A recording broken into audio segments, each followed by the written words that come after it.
I think that compassion is such a superpower and it's so underestimated. Where did we lose that? Where did we go wrong? I think we underestimate it because for the longest time in society, we thought kindness is associated with weakness. Compassion today, kindness is the ultimate flex. Compassion is like a muscle. You can train it. And when you train it, you become more loving. If you think about all the great saints and sages and mystic, compassion and love was a key part of who they are. Whether it's Yogananda or Jesus, it was compassion and love. After the pandemic, I went for breakfast with a friend. All the restaurants had been closed for 3 months, and finally, that weekend, everything opens. And so we are waiting in line for around 20-40 minutes to get in. Finally, we get in. It's really busy, so they can only seat us at the bar. And all I'm craving is coffee, eggs, and a side of avocado. So I order my coffee, and 20 minutes later, the waitress hasn't brought the coffee. The waitress is scurrying around. There's a lot of people over there. She's wearing a mask. And she left the coffee on the bar, and I can see it. And it's 20 minutes, I can't get her attention. Finally, she brings me the coffee, just puts it down, doesn't even say anything, and it's gone cold. So I have to order another coffee. That other coffee comes 10 minutes later. Then my omelet comes 40 minutes later. They forgot the avocado. And all of this chaos. Now, at the end of that, as I was tipping the waitress, I still had a smile on my face, and I gave a tip worth 50% of the entire bill. So my friend looked at me and goes, "What are you doing? Like, the service here was horrible. She doesn't deserve 50%. And I said, "Really? Well, I thought she did." And I explained it to my friend yesterday. I said, "Look, it's all how we see it. To me, I'm just happy to be here, to be able to eat outdoors again. It doesn't matter we had to wait 20 minutes in line. It was just nice being able to step into a restaurant after 3 months. That waitress, she's been running around with a mask on herself for, maybe 12 hours. Look at the line. She's not even getting a break. And probably for the last 3 months, she didn't have a job. She was probably worried about how to put food on the table.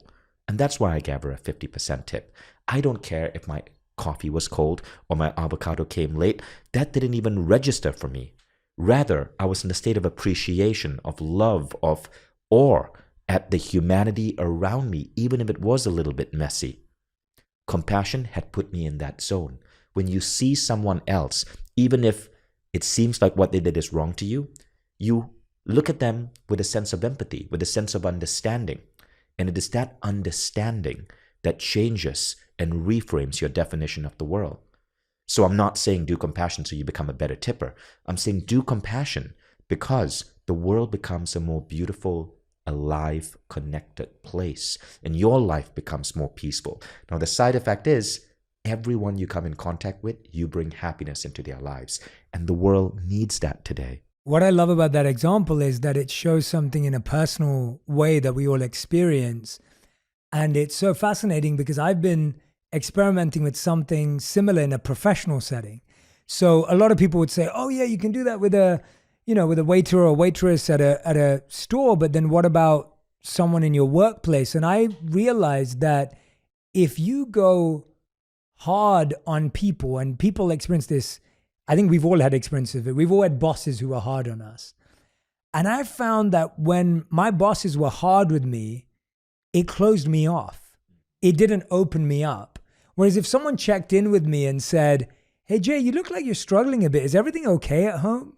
Like, is your family okay? Like, how are things going? You don't have to tell me, but if you feel like telling me, let me know." That allowed me to have a safe space and want to deliver more for that person, as opposed to if that person came up to me and goes, "I'm not really happy with your performance right now." Like, hearing that from someone didn't open someone up. And so even your same approach in a professional setting still works and applies. That when you approach someone or someone approaches you and just says, "Hey, I can tell that you're dealing with a few issues or something must be going on. Do you feel like telling me?" I think that compassion is such a superpower and it's so underestimated. Where did we lose that? Where did we go wrong? I think we underestimate it because for the longest time in society, we thought kindness is associated with weakness. Compassion today, kindness is the ultimate flex. I remember a funny story about Yeah, you, Jay. please. So I remember, About me? Yeah. Oh. That shows how compassionate you are. So I want to share this with the audience. We were having dinner at Mind Valley's festival, A-Fest. This was that festival in Ibiza, and you disappeared to use the restroom. Oh, yeah. And then we never saw you for 2 hours. So imagine you're having dinner with someone. There are about 6 people in the dinner table, and that person goes, I have to go use the restroom. 2 hours later, he hasn't come back. And so you're thinking, gosh, what a jerk. If he was bored by my company, he should have just said, Vishen, I'm going to go to sleep. He had to make that restroom excuse. And so I was mildly annoyed by you. And then I realized what happened. Jay went to use the restroom.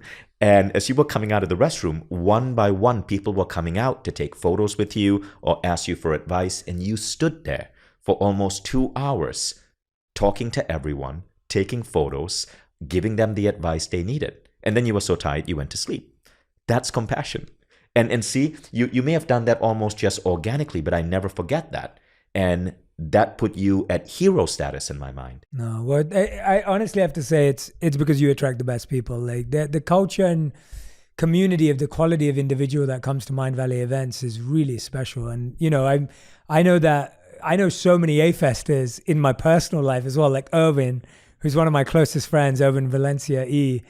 And it's like, he's been an I think he's like, I don't know how many A-fests he's been to, maybe like 9 or something. I don't know. He's been to a lot. Yeah, I think he's the health director for the New York Knicks. Yeah, right? Absolutely. Absolutely. He's the director of training and conditioning at the Knicks. And it's just like, he's the embodiment of everything we're talking about in a beautiful way. And I think I did that because of the quality of the people you attract. But I appreciate you remembering these things. Obviously, meditation gives you a good memory too. So I say that because compassion today, kindness is the ultimate flex. Yeah. I remember 15 years ago, when people wanted to sell you stuff from the internet, do this to make money, do this to build a business, they would pose with their Lamborghini or their car. Today, nobody gives a damn. Today, the stuff that we share on Instagram are very often inspirational stories, people doing kind acts, people saving animals, people doing great things for kids. Compassion is the flex in today's society.